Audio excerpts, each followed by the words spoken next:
Thank you, Philip. And I view this symposium as a wonderful opportunity to pay tribute both to the artist Colleen Browning, whose work provides the occasion for the gathering, but also to Philip Eliasov, who's devoted most of his career to resurrecting a neglected generation of realist painters, including not only Browning, but figures such as Paul Cadmus and Robert Victory, and bringing out not only their technical skill, but also the symbolic qualities of their work and its poetic and cultural overtones. He's been a courageous spokesman for kinds of art that were out of fashion, and if I may say so, I think his career as an art historian also has just a touch of zaniness, which I think is in the best tradition of American democracy. Philip hasn't been afraid to speak out, to think differently, to pursue topics and angles of interpretation that are different from the rest of the pack. And what's more, he's done this without rancor or bitterness. One of the things I admire about his work is the enthusiasm with which he talks about very different artistic styles, such as abstract expressionism, which he also admires. I find Philip's work on Colleen Browning fascinating, not only because it's a good story, but also because it raises profound questions which are essentially philosophical about the nature of art. What is the function of a realist painting, and how does it diverge from that of an abstract painting? Is the distinction between realism and abstraction a firm distinction, or are there shades of gradation between the two? Is abstract art the only form of good art, or are there functions that abstract art cannot fill? And does the fact that Colleen Browning pursued her career on the margin mean that she was not a good artist, or that she was unfairly overlooked? Does it matter whether she was a great artist? Should we look only at the work of great artists, or can we learn from the work of neglected figures as well? And it's interesting to me that Gary Moyer's introduction to the book on Browning, the first thing he mentions is storytelling, which is a form of expression whose relationship with realism is somewhat elusive, since while storytelling often contains an element of realism, its deepest function seems to be to move away from reality into a world of inner thoughts, dreams, reveries, emotions, and symbols. And I think what's interesting is that that's what Browning's art does. Browning's career started off as a sort of fairy tale. She was the daughter of a British general, classically trained at the Slade School in London. She worked as a set designer for prestigious film studios in London. She met a handsome American graduate student, Jeffrey Wagner, while on summer holiday in Italy, and came to the United States on the ocean liner Queen Mary in 1949 to marry him and to launch her artistic career. They were both well-educated, talented, quite good-looking, and in 1950 the couple moved to New York, where Wagner was getting a doctoral degree, and settled in East Harlem. This provided the subject matter for her first notable paintings, such as Fire Escape on the left, and many of which portrayed the poor black people of the neighborhood. Her work was picked up by the Edwin Hewitt Gallery, and it was reviewed enthusiastically in the New York Times, as well as in Time and Newsweek. And she sold several paintings to major museums, such as the Fine Arts Museums of San Francisco. She seemed destined for a career of national importance, but as we now know in retrospect, there was a problem, which is that her moment of triumph coincided with the arrival of abstract expressionism, which captured the attention of the country's leading art critics, and very quickly, almost like some invasive species, virtually annihilated every other form of artistic expression. By April of 1856, just 7 years after Jackson Pollock appeared in a story in Life magazine, Alan Weller, who was the dean of the art school at the University of Illinois, observed of a show that he had organized on contemporary American painting, It's obvious from the character of the present exhibition that the dominant style which is being produced by student artists in the United States today is what is usually called abstract expressionism, a non-objective style charged with freedom and variety in its natural treatment and rejecting recognizable motifs from the visual world as its primary material.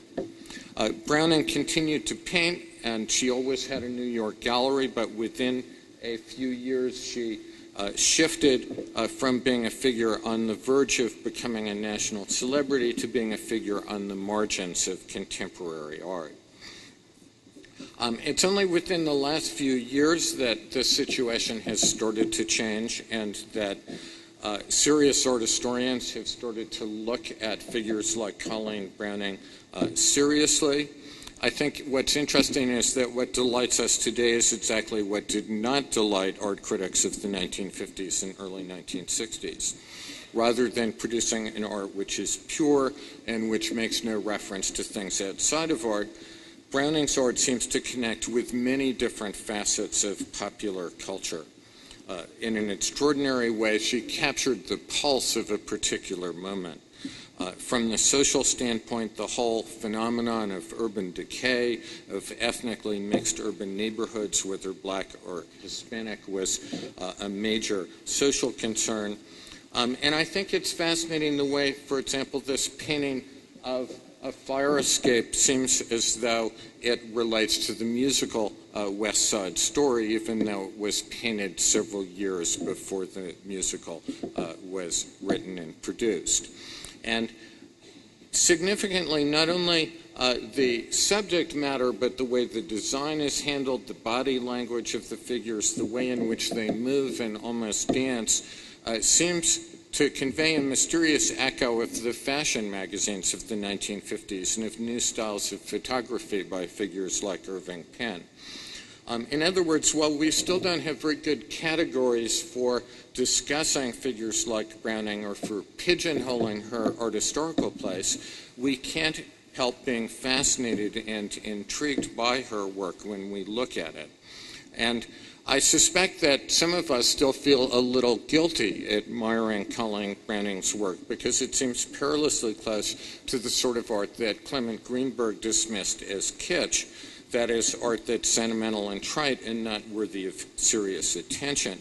But if we can resist the ways in which Greenberg has brainwashed us, I think what's interesting is that in many ways Browning's work seems more interesting than the work that in the 1960s was judged to be much more philosophically profound. Now, why this is the case, I think, is mysterious, but it seems as though in this postmodern age we're going through some sort of profound cultural shift. Realistic imagery is coming back, and I think it's notable that we're in an age where while there are still lots of abstract paintings, increasingly they're grumpy old men in their 70s and 80s like Frank Stella who are complaining about the direction of what young people are doing. And increasingly young artists are producing images with some sort of realistic content, often twisted in some way, often mixed with photography.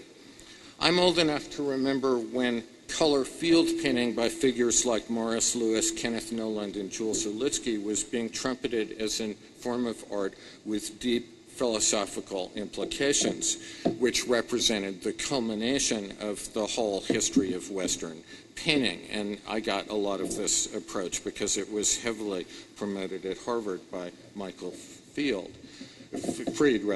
I think what's amusing is that in retrospect we've gone through some sort of total reversal. Color field painting still has a certain charm, but it's essentially a decorative appeal that connects with the curious furniture and decor of the 1960s and 70s, with things like the marshmallow sofa.